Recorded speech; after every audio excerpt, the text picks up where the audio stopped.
This is how I use Canva to design assets here inside the e-commerce circle. So hang out with me while I'm going to design some new Canva files. I'm going to be doing some designs for a new product that Paul Warren has just recorded called Picking the Perfect Product.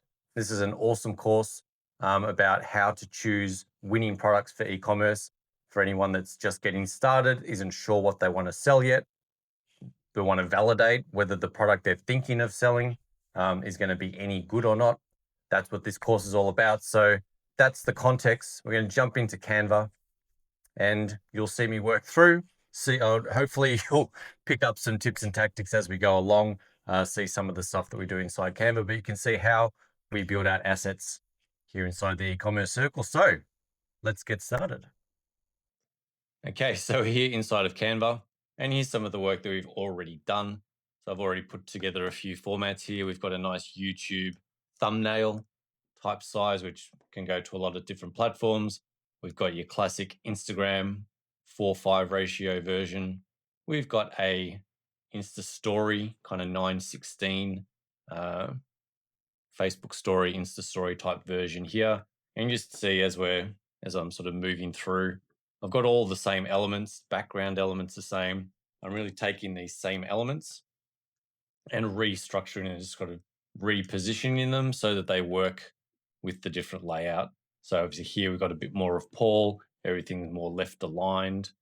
Whereas on this wider format, kind of the text is a bit bigger, Paul's a bit bigger, these kinds of things. So these are some of the considerations when I guess a human designer is designing these things. One of the reasons that I'm doing this is that Paul did try to run this through AI, I think through ChatGPT, and their image processing, the new one is absolutely, it's actually pretty cool. But yeah, the results were not fantastic. So that's why we're here, and we're using some human intelligence, some human design skills to put these together so that they look correct, so that we're maintaining the coherence and consistency in our brand. Our logos not squished. Things tend to cut things off or scale things and crop things. Random fonts get assigned, that kind of thing. So these are important considerations for those of you building brands and doing this type of work. If you are relying on AI, there's ways to make sure that it does use your fonts and that kind of thing, which we've looked at in some of our coaching calls over the last few weeks. But nothing beats a human going through designing things, making sure that we've got the right font, and just using a human eye to make sure that the design elements look good based on the formatting. So you can see here, everything is now center aligned. So we've gone from like a left alignment to a center alignment, but because we're using the same fonts and all that kind of stuff, it still looks clean, still looks similar. It's got that coherence. If you saw this one and then you saw this one, it would feel like it was the same, right? The same brand, same product, which is what we're trying to achieve. We've got a classic kind of square Facebook version. So again, a bit more left aligned. And then we've got another sort of Instagram, sort of classic square. This is your sort of Facebook post, which is a squarish kind of size. And then we've got a classic square.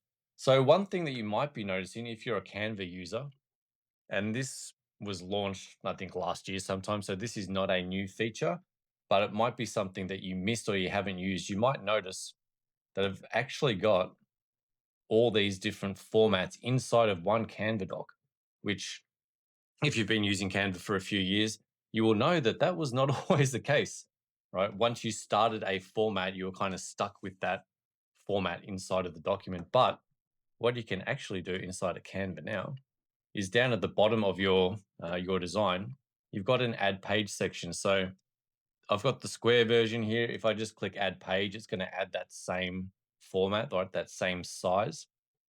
But what is super cool now in Canva is I can click over here and click on this little arrow, and I can now add any of these different formats. I could, based on this, I could put a video version in here. So I could have a video asset in here. I could put a presentation in here. I could create a sheet. I could create a whiteboard. So I can do all of these formats. So the benefit of this, I can come in and go social media. And let's say we now want to do a What's something that's like a very different size? Maybe like a YouTube banner. So we wanted to do a YouTube banner version. I can click on that. And obviously that's, as you can see, is a massively different size. But I've now got that inside of my one document. So that may be new to you. If that is new to you, check it out because it's bloody awesome. Because having to create all square assets in one file, then do a Reels asset, or just have like one by one by one and have 10 different documents to cover the 10 different file sizes was bloody annoying. So this is actually very, very helpful. You can have one idea, one concept, one campaign, one set of creatives, and you can do all of your formatting inside of one document. And then obviously as a workflow, if these are all the standard formats you use all of the time, you could save this document as a template. And then every time you come back in, you've got all of your standard sizes inside of this one document, and you're not jumping between a square document and a Reels document and a 9x16 and a 16x9 and a web banner and this and that, right? So it's very, very easy, very handy inside of Canva now. So now what I'm going to start to do is we've got a few new angles that I want to do on here. So this is our classic. This is basically what the inside of Kajabi, inside of our course software, this is what sort of the product thumbnail looks like. So that's kind of what we've based these designs on. So when you open the product, this is what it looks like in the product. But now we're going to do some marketing angles. So I'm going to keep as much of this as I can for stylistically, but then I'm going to jump in. I'm probably just going to use a bit of Gemini. We might do a bit of AI just to keep this interesting, and we'll design some elements, because there's some stuff here that me as a designer, it would probably take me hours to put together some of these concepts, whereas I can bang a prompt into Gemini and it will give me a result pretty quickly. So I'm going to do, I'm going to stay with this Instagram format. So because it's the same format, I'm going to duplicate it, but I'm just going to move this down to the bottom so I can I've got all of this type of file at the top, and then this is just going to be a new one. Okay, so that's my duplicate of my file, and I'm just going to, I'll keep Paul in there for now. So now the concept that we're going to do here, okay, let's do this one. So the idea here is what we call like a pain type hook. So the line here is going to be, most founders pick a product based on vibes, and the wrong one costs years. Okay, so here's the kind of heading that we're going to go for. Let me pull out the way for a second. Right, most founders pick products based on vibes. So like this is how a lot of you may have picked your products in the past, right? You may have gone, well, I've bought this type of product in myself in the past, or, you know, I watched a YouTube video with a guru that recommended, you've got to have a candle business, or you need to do drop shipping, or a certain type of product is hot right now and flying off the shelf. So that's the product that I need to do, and that's the only way to kind of win in business. That may or may not be the case though. Okay, so just copy note. Here's the text we're going to go with. So most founders pick a product on vibes. So going by the brief, we want this to be in green. So just kind of placeholder that for now. And the wrong one costs years is kind of the subline. So just for now, I'm just going to work out how this is going to look sort of font wise. But for now, I'm just going to make it a bit smaller just so I know it's kind of the subline. And then I've got this 10 filters. So these are the filters that Paul talks about in the course. So 10 filters that he uses to filter whether a product is a good product. Course goes for about 60 minutes and it costs $27. Rip a deal. So these are the key things I need to get into this image, as well as obviously probably need to keep Paul in here. But the concept for this, if I come over in here to Gemini, so this is the Gemini image creator. I've just clicked on image. I haven't selected any of these image styles. If you haven't used Gemini before, or you have used Gemini before, I have chosen these image styles before, but they get very, very, like it literally just uses this exact image and puts your stuff over it. Right, so I've used this Dynamite one before, and it literally just uses the exact same Dynamite background and puts your face over it. So they're less style recommendations and like exact image types. So I'm going to probably not select any of those at the moment because I want it just to kind of do its own thing.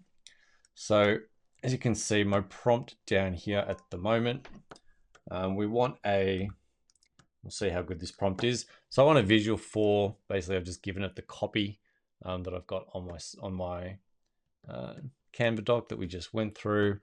And I've just asked, I want you to help me create the visual idea to go with this. Basically, I want a big chart that says, you know, wrong product equals years wasted. That's kind of the idea here, that there's, you know, wrong one, making the wrong decision costs years. So I'm probably just going to use this as a background element. So we'll say that. Did I say? Oh yeah, just I want to. So my initial, I want to create a background image for a digital course product. The product is about, and I can't see under my own face here, but is about how to choose the right product for an e-commerce business. So I'm basically just, so again, this is like a super basic prompt, guys, right? I could probably take all of this and I could copy paste this and I could go into ChatGPT and I can play GPT relationship trade-off where make them play off against each other. And I could go, write me a killer God level prompt to create the image I'm trying to generate with this pretty average prompt. So there's my pretty average prompt. So let's see if GPT, or Gippy as I like to call him, can generate me a better prompt. So it might actually, it's actually going straight into making the image for me rather than giving me the prompt, because I'm deciding between prompt or image generation. So it's either going to give me a prompt or it's just going to make an image. So maybe we'll have a look at both, right? We'll see what ChatGPT does and we'll have a look at what Gemini does. So let's just hang out and see if this is going to give me a prompt. Well, let's just do this. Let's just run. We'll put it in good mode. Fast is fine. So I'll just run this. We'll run my shitty prompt and see if it's any better than what we get out of GPT, because that's still just running there. So let's see what Gemini can give us. So the idea, I'm probably just going to put it in the background here, just to change the style of this as well, right? So that's another factor in. We talk about, you know, having different creatives or different parts of the funnel, right? Let's assume that somebody's already been through the funnel and they've seen this image already. So this next image, we don't want it to look exactly the same, right? I want to keep the same fonts. I want to keep the logo in the same place, Paul in the same image, right? So it's very samey. It's going to feel very the same, but I'm probably going to change out the background, try and maybe keep some of this green color in here. But that's sort of the idea, that we're going to have some different styles. Okay, so this has gone and just given me like the whole thing, which is not what I wanted. So, okay, here we go. And GPT's done the same thing. It's given me the whole thing. So actually, I mean, that looks pretty slick. Hidden cost of the wrong product, time lost. So I mean, this is actually pretty good. Make the right pick, save years. Okay.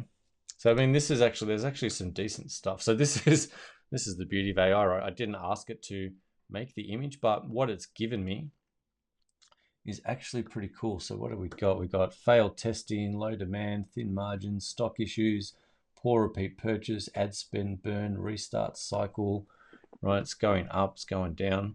So I mean, this is a pretty cool chart, but I don't want that whole thing. So I'm just going to grab, I will actually just download this because I can still use this in some variations. Okay, you just went and made an image. Cool. So now I'm going to ask it to take some of the stuff out. Give me a variation of this, but take the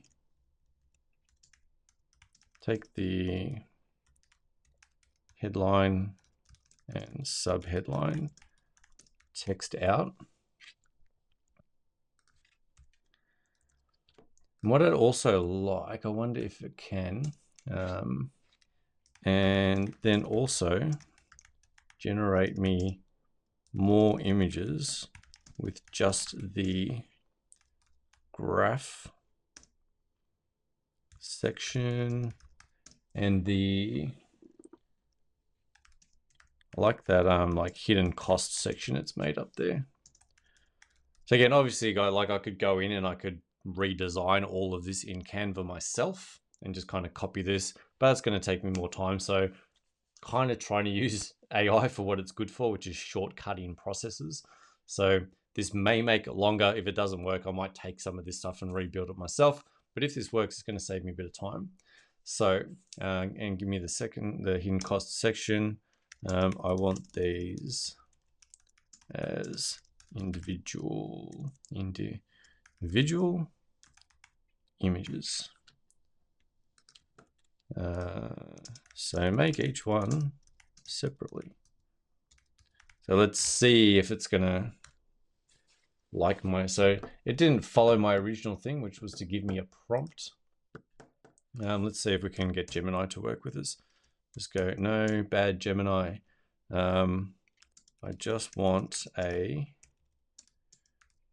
background image. And one thing I haven't actually specified now that I realize it is I didn't specify 916. I didn't specify the format.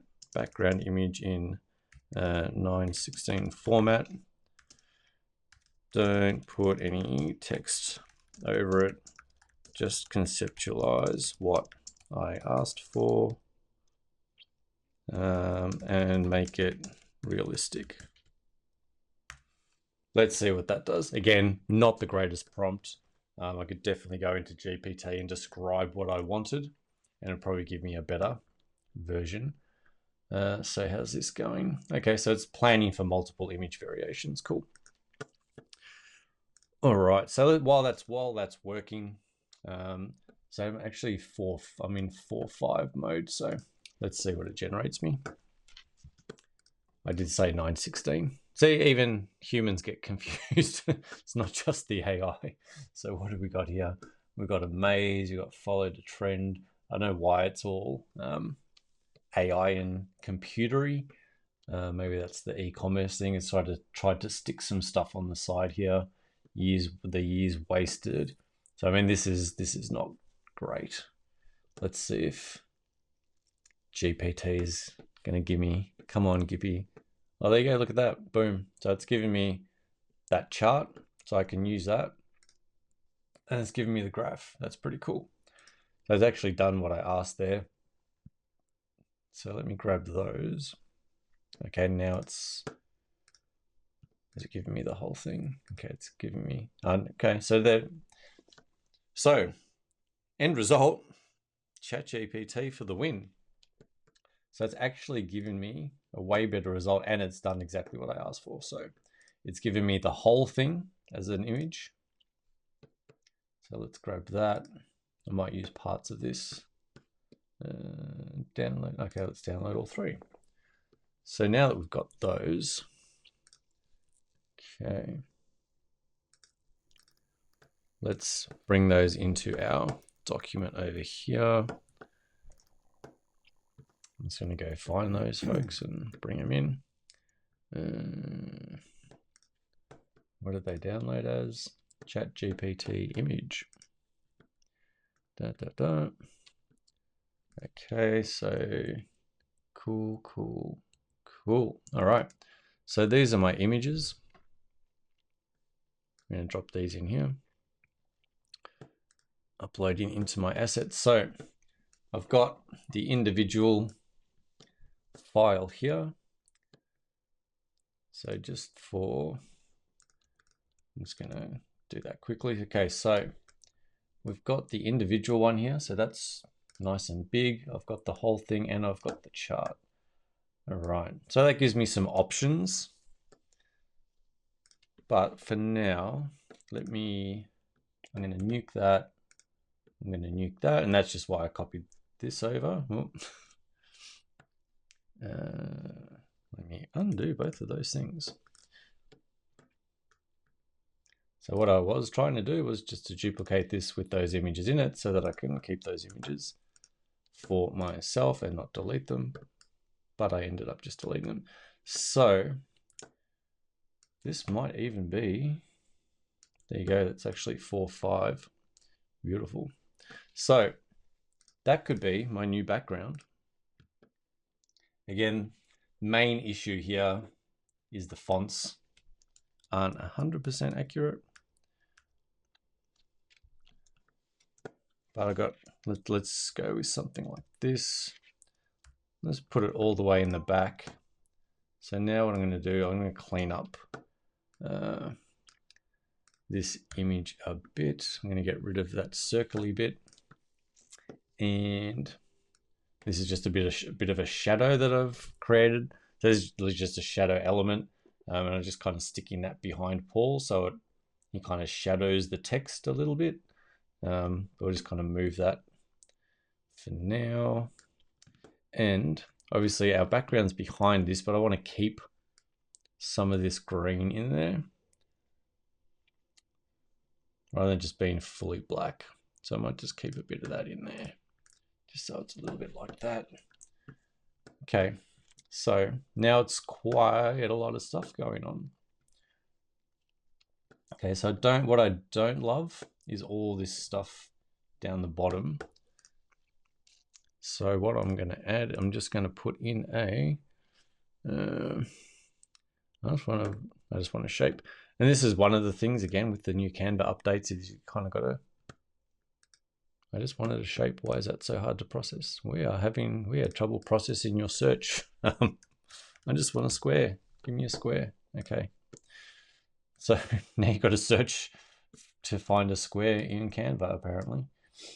So yeah, what I want to do is I don't want all this stuff at the bottom.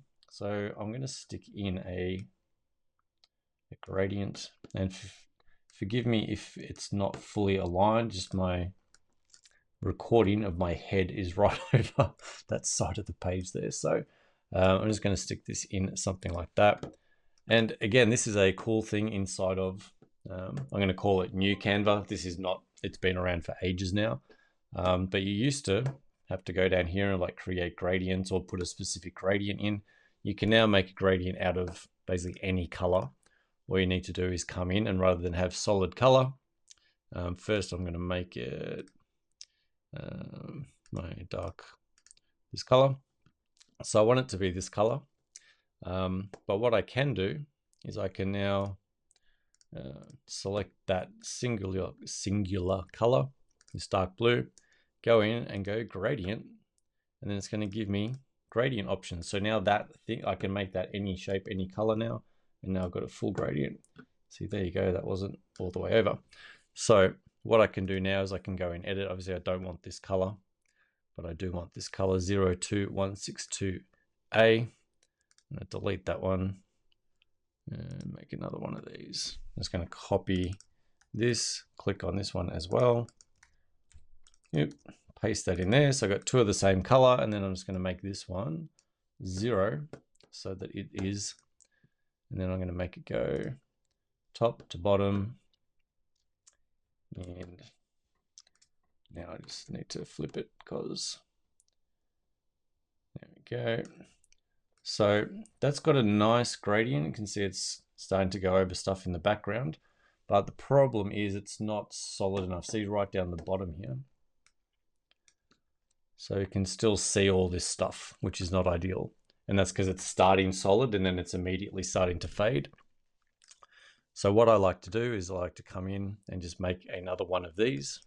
So we've got here, we'll just go in here. I'll put this one to, I don't know, maybe 70% gradient and just move it in here. So you see now it's starting to cover up a bit. So now I'll just make that a bit darker.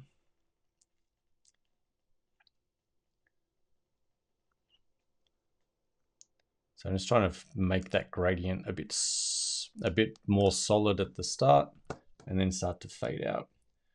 So again, that's not perfect, but I can probably start it from there, and I'm going to kind of hack this. I'm going to put another square in there, and then I'm just going to make this one solid. So I'm literally just blocking out all of that stuff.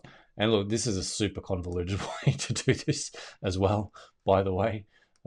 There's far easier ways to fix this, but I'm just kind of showing you day to day, like as I'm going through and quickly putting stuff together. It can be a bit like this sometimes. We're just trying to get something done. Okay, so now I've got all the stuff at the bottom that I wanted covered is nicely covered, and then that gradient is nice and smooth now. So from our solid color, we've then got this nice kind of gradient running from here. And I just wanted to go up over these. So it was like false start, expensive lessons, all that text. It's nice, so I might just want to see a bit of that. Even this stuff like low demand, it's kind of nice just to see a bit of text, but it's not specifically what we want to say about this product. So I'm just going to kind of hide it a bit. All right. So this is obviously over a bunch of stuff that we don't want it to be over. I want Paul on the top there. I'm going to stick this in behind Paul as well. Move Paulie down a bit. So I think this is getting kind of cool, right? So obviously now I'm covering over all of this stuff. So what I might do, I might change up this design a bit. So I've got the same elements, right? I'm just moving the logo down, and that's going to let me pull our title up, pull my subtitle up, and then I can kind of position this stuff around as well. So probably all of these things I want up the top here.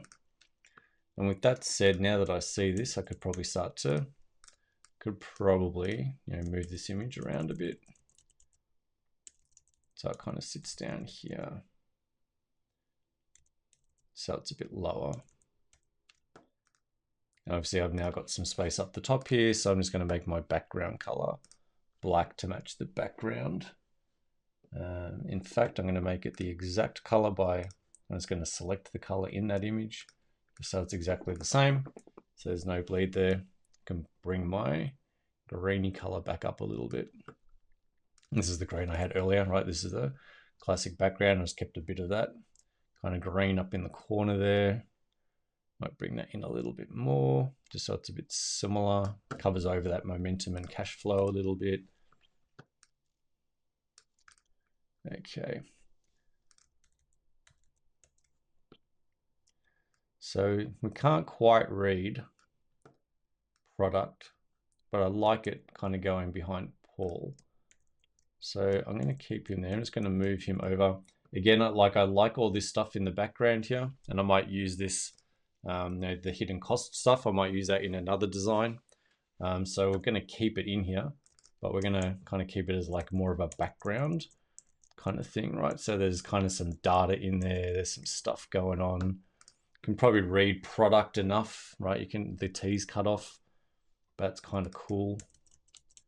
Maybe I'll drop him down a bit so you can kind of see the T there. Gives me a bit of room to bring this text up now. And then see, this is now that shadow I was talking about. It's kind of in there somewhere. And then this wants to sit around here somewhere. So it kind of wants to sit right where that momentum and cash flow text is. So that might be something we'll deal with in a minute. Now I'll put this down here. And all of this I want to left align it all. So I'm going to arrange it left. So If you've never clicked on this and seen layers, this is also very helpful when you've got lots of layers going on. So I was trying to find that this layer in here. Sometimes it can be hard to kind of select a layer when it's hidden by a lot of stuff. So what you can do is you can see your layers here and you can find those elements. And so this is that element now. Now I can move it around. Now that it's found it, I can move it around just so it's kind of not overlapping all the text. I'll move it in here. And so that's a good way to find layers. And see it's kind of shadowing over the text in the background there too. So I think that's quite good. And this is also a good way to move stuff around so it's not hidden, that kind of thing. Okay, so this is a bit too close to the left, I think. But this is kind of getting to where I want it to be. So I'll probably have a bit of a fiddle with just finishing off where some of these elements sit. Maybe I could try, this could sit down here somewhere. Again, it's getting a bit complicated because it's sitting over the graphs and stuff. So I probably want it sitting maybe somewhere like that. And I'm probably going to do something. I like that it's kind of going over Paul's shoulder here because it adds again a bit of dimensionality, if that's a word. So I can kind of see a bit of Paul working, a bit of that. But it's pretty close to where I'm going to get it. So I hope you enjoyed that process. That's how we like to design stuff here inside the circle. And I know we sort of played with AI and that kind of thing. And AI is fantastic and it can shortcut some things. But as you can kind of see, it helped us in some ways and didn't in other ways. And yes, I could have probably sat there for a while and perfected my prompt and used the prompt to change the fonts and used the prompts to change my line heights and that kind of thing and make my things stack better and change the kerning and all that kind of stuff. But me being a designer, I'd like to get in and do this stuff a bit more tactile. I guess because I have the skill set as well, it's probably quicker for me just to go in and change stuff on the fly like that. Maybe for you, you're not a graphic designer, you haven't done graphic design for 20 years. It might be faster to use AI, you might be better at prompting. But yeah, you can kind of see how it goes wrong as well. Font choices. There are ways, as I said earlier, to make sure that you can put literally put a whole brand skill, a brand kit skill into things like Claude that will reference the right fonts and the right body weights and the right kerning and the right line heights and logo spacing and full brand guidelines. You can plug all of that stuff into your AIs so that when they're generating images, they're working off of those brand guidelines. That's something we may put a bit of a course together around that. And then I'll do a whole other video about making the graphics for that course. But yeah, human and AI working together. And I still like that tactile feel of designing things and moving things around and making it feel considered and on brand and coherent and all that good stuff we like to talk about. So hopefully you've enjoyed kind of watching over my shoulder and seeing how we design stuff here. And if you do see this design out in the wild, feel free to like it. Go grab that course if you're starting to choose products. You're not sure what products you want to run in your business or whether the product that you're looking at is too competitive, too saturated, and you want to find out what those 10 filters are that Paul talks about.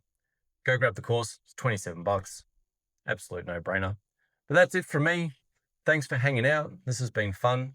If you've liked this type of video, also drop some comments and say, hey, that was awesome. We'd love to see more of this type of video. Happy to do more of these kind of behind the scenes things and show you the stuff that we do sort of in the back end of the circle, how we run our business, how we help other brands run their businesses, build websites, do design and branding and all that kind of good stuff. So thanks for hanging out. See you on the next one.